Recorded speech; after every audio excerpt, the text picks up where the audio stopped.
Remember when Facebook, Instagram, and WhatsApp were all down at the same time? What a drama, especially if you own an online business. That's why you need a mailing list. Whether your business is online or traditional, you need a way to reach your clientele immediately, and via email is a quick and easy way to do so. I'm Kalilah Reynolds, and it's time for another episode of Money Moves JA, brought to you in partnership with EXIM Bank's Business Advisory Service, giving you the tools to grow your business. My guest today is Chief Nerd at Lux Marketing, Rickman Warren.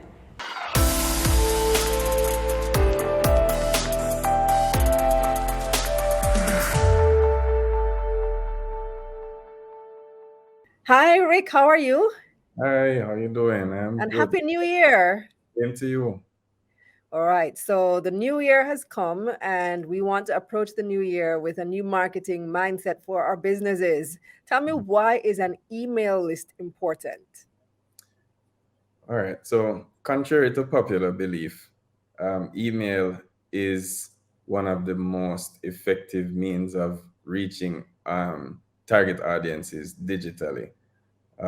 Having an email list is important. When you own it, you own your own email list. It's unlike having a social media following, you own your email list. So it's not a rented audience, it's an owned audience. No matter where you go, you can bring your email list with you. Unlike with Facebook, Instagram, or any of the other social media platforms, um, you get to keep it wherever you go. If Mark If they Zuckerberg, shut down, then exactly, you have no way to reach your viewers or your subscribers, your followers. exactly. And almost everyone on the internet uses email. You have to have an email address to sign up for most of the services or platforms online anyway, Facebook, Instagram, whatever else. When you're signing up for an account, you use your email address to confirm. So that's one of the reasons it's super important to own your own email list. Okay, so what should you use your email list for? Well, it depends on what kind of business you have, but you should use it to at least initiate somewhat of a one-on-one or one-to-one communication with your target audience, with your clients, and just prospects.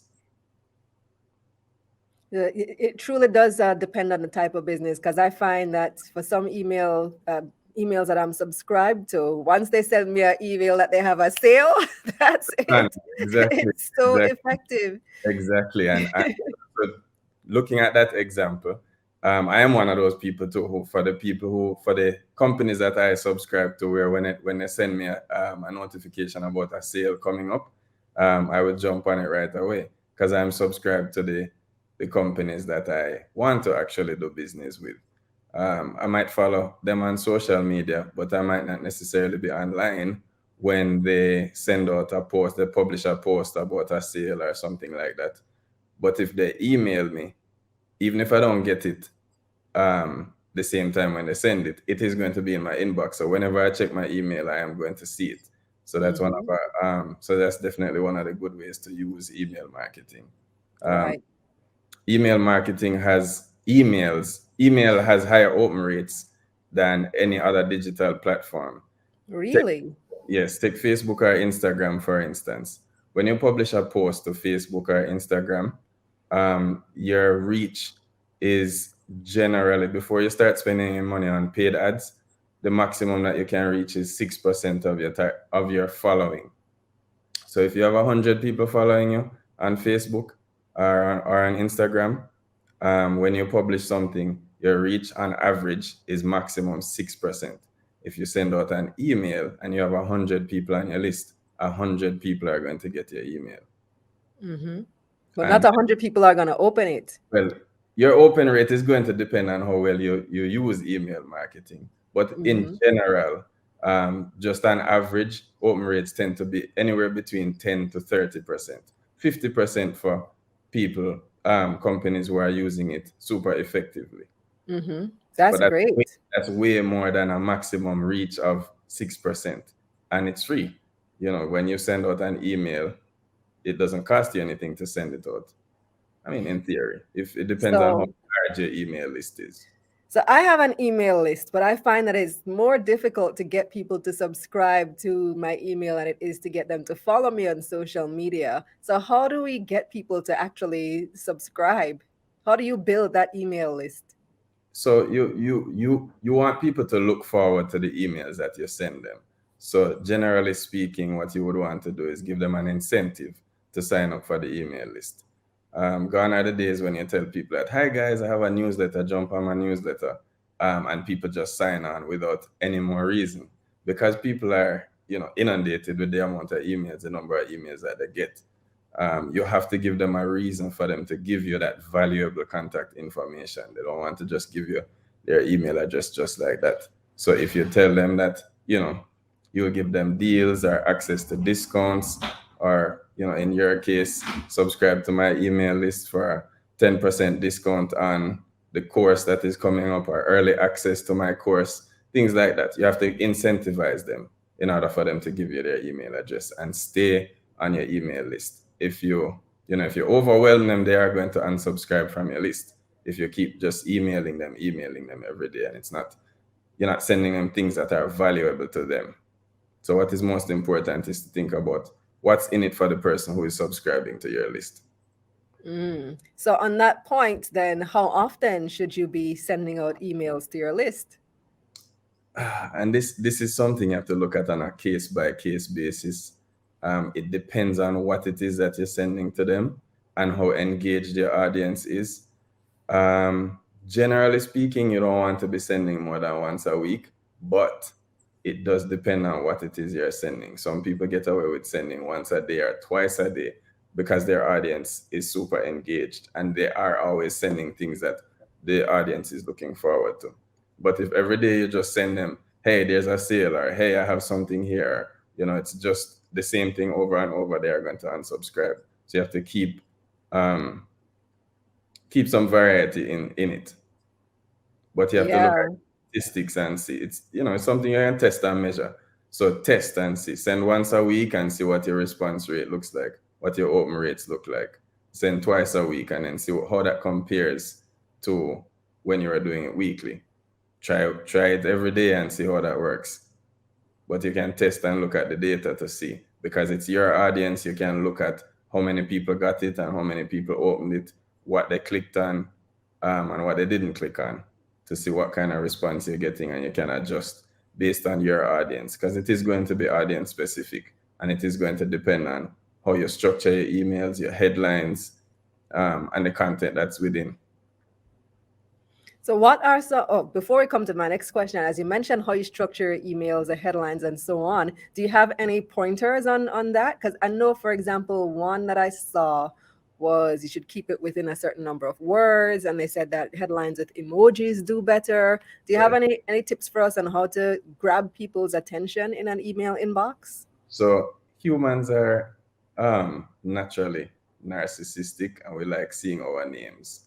So the first thing you want to do is personalize the emails and Mm. personalize the email subject. So if you start off with the person's name, that right off the bat, you're going to get a better open rate than you would without personalizing it that way. So use their names, use very specific statistics if you are going to use statistics. So if there's a percentage of something, don't just say um, some people. You can say 45% of an audience has been getting this result, or something like that. Um, Let me give you an example of a good subject line. Uh, Curiosity. You have to pique their curiosity as well too, because the purpose of the subject line is to get people to click to open the email. You have to Mm-hmm. keep that in mind. It's not for you to make the sale in the subject line. It has one purpose: to grab their attention and to ensure that they open the email. So if you pique their curiosity, by not giving away the entirety of what it is that's in the email. Businesses did this to improve profitability by X%. You're going to want to know what it is that they did, because they didn't say Mm-hmm. exactly what it was. You just say this. Uh, Yes, that will, yeah. I see what you mean by the curiosity, right? Using words like free, can help you, but they can also hurt you, because those are the trigger words for the spam filters. So if people see, if once email sees the word free, your email tends to go in the promotions tab or it goes into junk.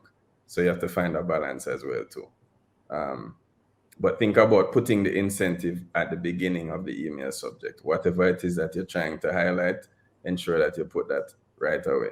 But curiosity does a lot better. Curiosity and scarcity, both of those things help a lot more than just regular subject line. So limited time offer, or Kalilah act now, Kalilah, your discount is expiring, things like that. You definitely want to find out what's going on. How can I get this discount before it expires? Okay, those are some good ones. One more day left on this sale. So you mentioned that you want to personalize the email. So obviously you can't, if you have 1,000 people on your email list, 500 people, you can't be typing dear Rickman, dear Kalilah, dear, into every single email. So there are software, there are programs that you can use to Yes. help you with these email lists and that help you to personalize things. What are some of the popular ones? So before we get into the programs, we have to look at the mindset that are just the approach that we use when we're collecting these email addresses. So one mistake that novices in the email marketing tend to do is that they collect email addresses and they collect first name and last name in one field.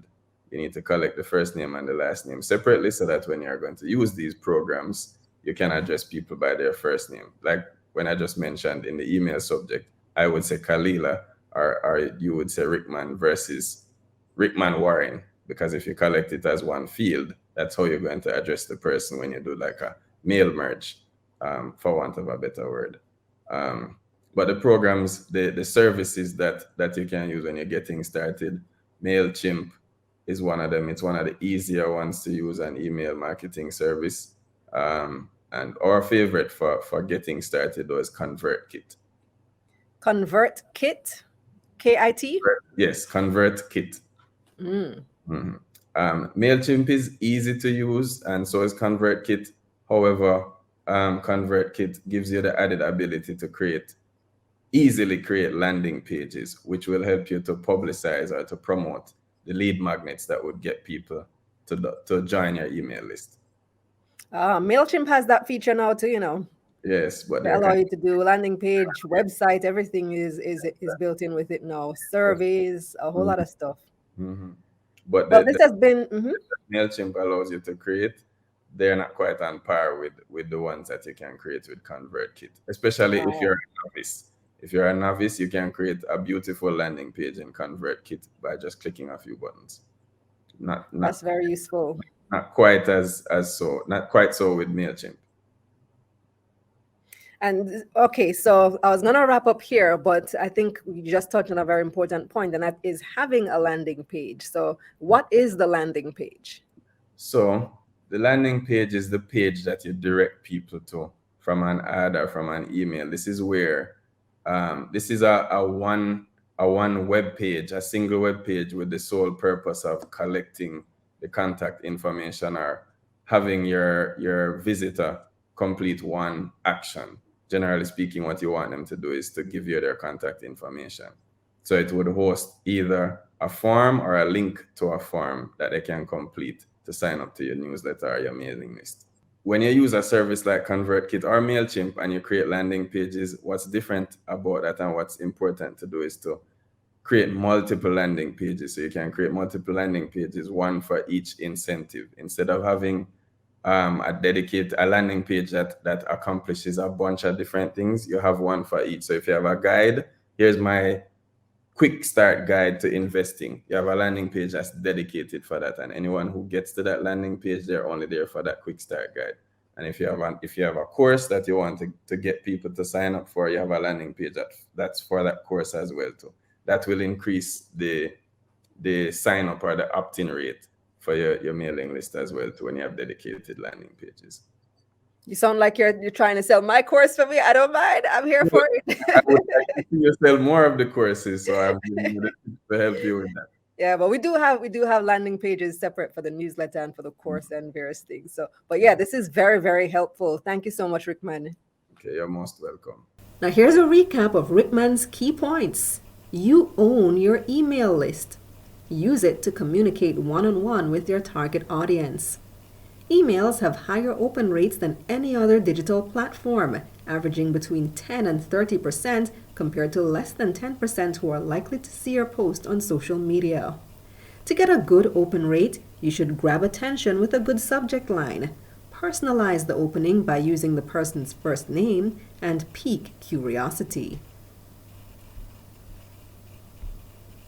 That's it for this episode of Money Moves JA, brought to you in partnership with EXIM Bank's Business Advisory Service, giving you the tools to grow your business. Visit their website, eximbankja.com, for more information on their loan products and multiple services that you can access, such as their Business Advisory Service. Very, very useful product there. And also visit my website, KalilahReynolds.com, for a summary of this episode. I'm Kalilah Reynolds. Until next time.